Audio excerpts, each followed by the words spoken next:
जय हिंद दोस्तों, आज हम आपसे बात करने वाले हैं कि जमालपुर गोगरी की सबसे बड़ी समस्या क्या है। सबसे बड़ी समस्या है कि जाम का मामला है। गोगरी जमालपुर के बस स्टैंड पे ना तो वहाँ की कोई व्यवस्था किया गया है, जबकि यहाँ से सुनते हैं कि लाखों करोड़ों की यहाँ से वसूली किया जाता है, लेकिन फिर भी वहाँ की स्थिति क्यों नहीं बदलती है, उसी पे हम आज बात करने वाले हैं। हमारे साथ उगन जी है। तो उगन जी, आखिर जमालपुर गोगरी से लाखों लाखों का वसूलीकरण किया जाता है, फिर भी यहाँ की स्थिति क्यों नहीं बदलता है? देखिए, असल में इसको आप तानाशाही बोल सकते हैं। कहा है कि यहाँ दो चीज़ का डाक लगता है, एक टेम्पू स्टैंड का एक अलग डाक लगता है और दूसरा जो है सब्जी मंडी का अलग डाक लगता है। ये बात आप सही बता रहे हैं ना? कहीं झूठ बात नहीं है कि सब्जी मंडी का अलग लगता है और स्टैंड का अलग लगता है? क्या बात कर रही है, बिल्कुल फैक्ट है। आप तो कार्यपालक पदाधिकारी और थाना अध्यक्ष से पता कर सकते हैं, इन्हीं दोनों के अध्यक्षता में इसका डाक लगता है। और इस बार भी जो स्टैंड किरानी है वो प्रिंस पटेल, अशोक यादव और ये लोग जो है ना, यही लोग लिए हैं। ये इस बार जो सब्जी मंडी का डाक लगा है अराउंड 13 या 14 लाख के आसपास, और टेम्पू का जो डाक लगा है वो भी अराउंड 13 लाख, मोटा मोटी 25 से 30 लाख, 17 से 28 लाख पर साल। आप क्या क्या बोल रहे हैं? 13 लाख आर्डर से 14-13 लाख रुपया बस स्टैंड से, फिर भी यहाँ का स्थिति नहीं बदलेगा? आप झूठ बोल रहे हैं लगता है सर। नहीं, ऐसा हो ही नहीं सकता। देखिए, झूठ बोलने का कोई सवाल ही नहीं बनता है। आप स्टेटमेंट पढ़ सकते हैं, आप वहाँ जाके पूरा इसका ब्यौरा जमा है। ये जो है ना 25 से 30 लाख जाता है। इसके बदले में आम पब्लिक जो टैक्स जो देता है, टैक्स के लिए क्यों देता है? ताकि उसको सारा सुविधा उपलब्ध हो, उसको बाथरूम हो, शौचालय हो, चापाकल हो, पानी का सुविधा हो। आप चल जाइए, आज जो यहाँ स्थिति बना, इतना बद से बदतर, क्या बोले, इसके कहने के लिए कुछ है ही नहीं। किसी लेडीज़ को शौचालय जाना हो, छटपटा जाती है, उसको समझ में नहीं आता है क्या करे। और किसी को प्यास लगा हो, बच्चा छटपटाता, ना तो कोई एक चापाकल की व्यवस्था है, ना ही शौचालय की व्यवस्था है।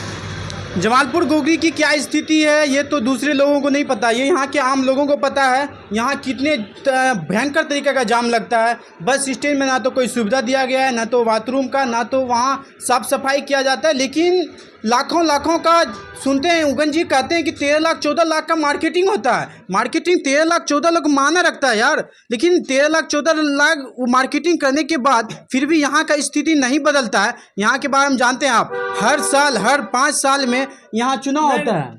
5 साल में, हाँ साइड, लेकिन डाक जो लगता है ना, हर साल डाक लगता है। मोटा मोटी आप समझ सकते हैं 30 लाख जो है ना साल में जाता है। 5 साल में पहुँचती है 1.5 करोड़, मोटा मोटी जो है ना करोड़ों के यहाँ जाता है 5 साल में। आप समझ सकते हैं 1.5 करोड़ बहुत मायने रखता है। आदमी पूरा ज़िंदगी गुजर जाता है, फिर भी 1 करोड़ नहीं कमा पाता है। आप सोच सकते हैं 1.5 करोड़ रुपया, वो भी आरत मंडी से, उसके बाद जमालपुर गोगरी के बस स्टैंड से 1.5 करोड़ रुपया। गोगरी अलग है, सुनिए, गोगरी का अलग डाक लगता है। सिर्फ जमालपुर का मैं बात कर रहा हूँ, और जमालपुर स्टैंड का बात कर रहे हैं। बिल्कुल, जमालपुर स्टैंड से सिर्फ जो है ना 30 लाख जाता है सालाना का। और इसका सरकार का जिम्मेदारी बनता है, कार्यपालक पदाधिकारी और थाना अध्यक्ष का जिम्मेदारी बनता है कि वो शौचालय का, चापाकल का व्यवस्था कराए। और उगन जी, जमालपुर जो है नगर परिषद में है ना? बिल्कुल, नगर परिषद में, सिर्फ अब नाम का नगर परिषद रह गया। अरे नगर परिषद का ऐसा हाल है, 13 लाख 14 लाख यहाँ से टैक्स जाता है, उसके बाद नगर परिषद में है। नगर परिषद को स्पेशल फंड मिलता है एरिया का डेवलपमेंट के लिए। हाँ, फंड मिलता है ना, फंड मिला, कचरा और बढ़ गया। पॉपुलेशन सिर्फ आप देख सकते हैं कि हर जगह कचरा इतना बढ़ गया है कि वो जो कार्यपालक है उसको जो है ना क्या इतना हरामखोर बन चुके हैं, वो नैतिकता नाम का चीज़ ही नहीं है। उसको सब पता है क्या धरातल पे हो रहा है। इतना सफाई कर्मी को आप देखिएगा तो पर डे सफाई सिर्फ नाम का, वो झाड़ू ऊपर लगा देते हैं, सही से झाड़ू नहीं लगा पाते। नगर परिषद यहाँ का शायद विमल मंडल है ना? बिल्कुल, पदाधिकारी है नगर परिषद विमल मंडल जी। अगर आप सच में थोड़ा सा बड़ी ईमानदार है ना, आपके अंदर ईमानदारी है ना, आपको आखिर नगर परिषद के लिए क्या करने का रखा? अगर नगर परिषद में तो पदाधिकारी को अपॉइंटमेंट करता है, किस लिए करता है?